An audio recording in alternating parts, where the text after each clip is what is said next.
ನೈಋತ್ಯ ಮುಂಗಾರು ಗುರುವಾರ ಕೇರಳದಿಂದ ಅಧಿಕೃತವಾಗಿ ಪ್ರವೇಶಿಸಿದ್ದು, ಇದರೊಂದಿಗೆ ಜೂನ್ನಿಂದ ಸೆಪ್ಟೆಂಬರ್ ವರೆಗೆ ಸಾಗುವ 4 ತಿಂಗಳ ಮಳೆಗಾಲಕ್ಕೆ ಚಾಲನೆ ದೊರೆತಿದೆ ಎಂದು ಭಾರತೀಯ ಹವಾಮಾನ ಇಲಾಖೆ ಪ್ರಕಟಿಸಿದೆ.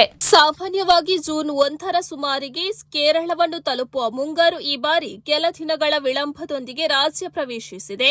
ಹವಾಮಾನ ಇಲಾಖೆಯು ಈ ಹಿಂದೆ ಮೇ 26ರಂದು ಮುಂಗಾರು ಕೇರಳಕ್ಕೆ ಆಗಮಿಸಲಿದೆ ಎಂದು ಅಂದಾಜಿಸಿತ್ತಾದರೂ ವಿವಿಧ ವಾತಾವರಣಿ ಕಾರಣಗಳಿಂದ ಅದರ ಆಗಮನ ತಡವಾಗಿದೆ. ಐಎಂಡಿ ಪ್ರಕಟಣೆಯ ಪ್ರಕಾರ ನೈಋತ್ಯ ಮುಂಗಾರು ಅರಬ್ಬಿ ಸಮುದ್ರದ ನೈಋತ್ಯ ಮತ್ತು ಆಗ್ನೇಯ ಭಾಗಗಳ ಉಳಿದ ಪ್ರದೇಶಗಳಿಗೆ, ಪಶ್ಚಿಮ ಮಧ್ಯ ಹಾಗೂ ಪೂರ್ವ ಮಧ್ಯ ಅರಬ್ಬಿ ಸಮುದ್ರದ ಕೆಲವು ಭಾಗಗಳಿಗೆ, ಲಕ್ಷದ್ವೀಪ ದ್ವೀಪ ಸಮೂಹದ ಸಂಪೂರ್ಣ ಪ್ರದೇಶಕ್ಕೆ ಹಾಗೂ ಕೇರಳ, ಕರ್ನಾಟಕ ಮತ್ತು ತಮಿಳುನಾಡಿನ ಕೆಲವು ಭಾಗಗಳಿಗೆ ವಿಸ್ತರಿಸಿದೆ.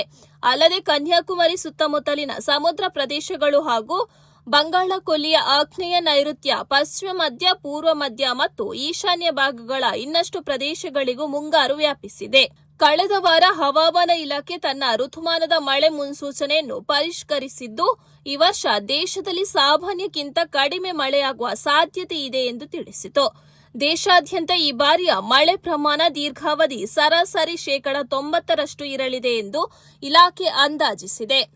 ಈ ವರ್ಷ ಮಳೆ ಪ್ರಮಾಣ ಕಡಿಮೆಯಾಗುವ ಸಾಧ್ಯತೆಗೆ ಪ್ರಮುಖ ಕಾರಣಗಳಲ್ಲಿ ಒಂದಾದ ಎಲ್ ನಿನೋ ಪರಿಸ್ಥಿತಿಗಳ ಬೆಳವಣಿಗೆಯನ್ನು ಹವಾಮಾನ ತಜ್ಞರು ಉಲ್ಲೇಖಿಸಿದ್ದಾರೆ. ಎಲ್ ನಿನೋ ಸಾಮಾನ್ಯವಾಗಿ ಭಾರತೀಯ ಮುಂಗಾರು ವ್ಯವಸ್ಥೆಯ ಮೇಲೆ ಪ್ರತಿಕೂಲ ಪರಿಣಾಮ ಬೀರಿ ಮಳೆಯ ಪ್ರಮಾಣವನ್ನು ತಗ್ಗಿಸುವ ಸಾಧ್ಯತೆ ಹೊಂದಿದೆ.